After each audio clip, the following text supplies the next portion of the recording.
Brett Kane, you are quite the knucklehead. You just crack me up.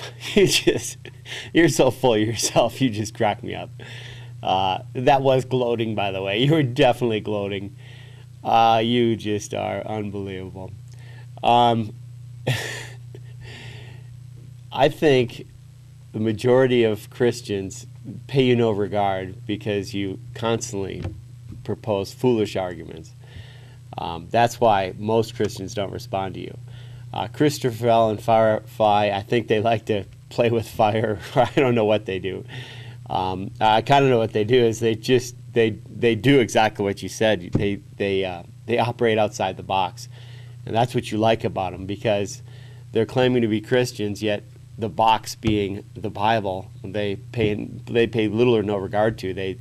You get them all turned around and enthralled in your questions, and then most of their responses, it's I feel this or I think that. Or this is what I think, or this is what I feel. And Christians may have lots of opinions and feelings, but we're supposed to obtain a Christian worldview, and we're supposed to get that from Scripture. So we're supposed to look at the world scripturally with that Christian worldview. Firefly and Christabel have fallen prey to postmodernism. They have become postmodern Christians, where they think their opinions as equal as anybody else's. So, and you're just having a blast with them. You keep throwing this stuff out. I mean, it's sad, but I kind of laugh, going, "Oh gosh, guys, please go back to your scriptures and try to understand what's going on." Another reason, Christians probably don't deal with answering a lot of your rhetoric is if you're taking your faith seriously and you're taking what you believe seriously, it takes a lot of study to do a response. When I do a video, I do my best to get it biblically sound and use Scripture to support what I'm saying.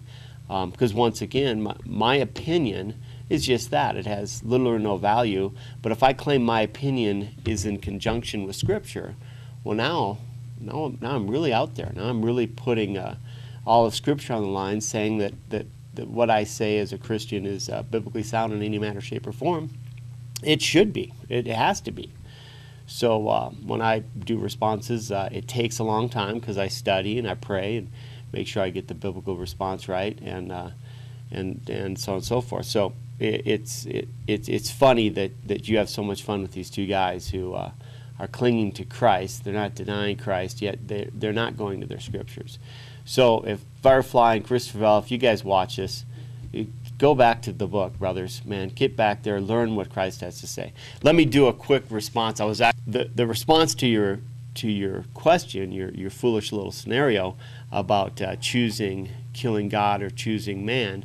If you go to Scripture and if you knew what Christ had taught and what the apostles fortified with different teachings and experiences later on after Christ had resurrected, it's very clear we're given the Great Commission. Okay, so that's our thing to do. We're called to wait for his return. A warning here about not doing anything that's contradictory to Scripture. Even if an angel gives you something contrary to what the gospel is, don't believe it. It's not from God. So if you knew your Scripture, you would know that the scenario that you set up is not from God. It just, you wouldn't do it. No matter how you set the scenario. I mean, you can make up this room and locks and the two buttons and the control panel and then the visions of God and the world and so on and so forth. You can set that up as much as you want. Christians to call it not of God and not obey it in any manner, shape, or form. So that's why it ends up being a foolish argument. And yes, the scenario was played out.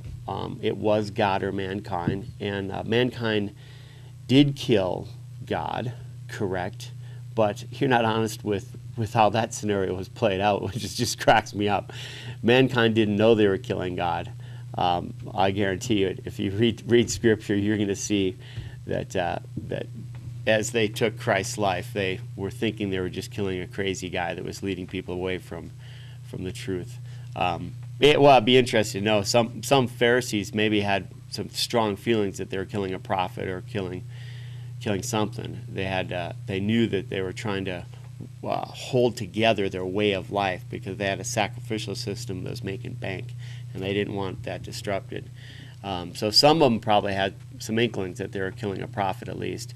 Pontius Pilate is pretty cool because he turns around and he wants to wash his hands of the whole deal. He's an interesting character because I think he had some very strong indications that what was going down was super unjust. But he just, once again, playing to the system that he was operating in, he let the cards play out the way they should have under his position. But I think deep down inside he knew he was doing something pretty hideous. But nonetheless, that scenario has been played out. God's given us other marching orders, and if we stay true to that, we would know that this scenario would not be of God, and that would be my response to it. So yeah. Stop that gloating. You are such a knucklehead, Brett. You crack me up. Anyway,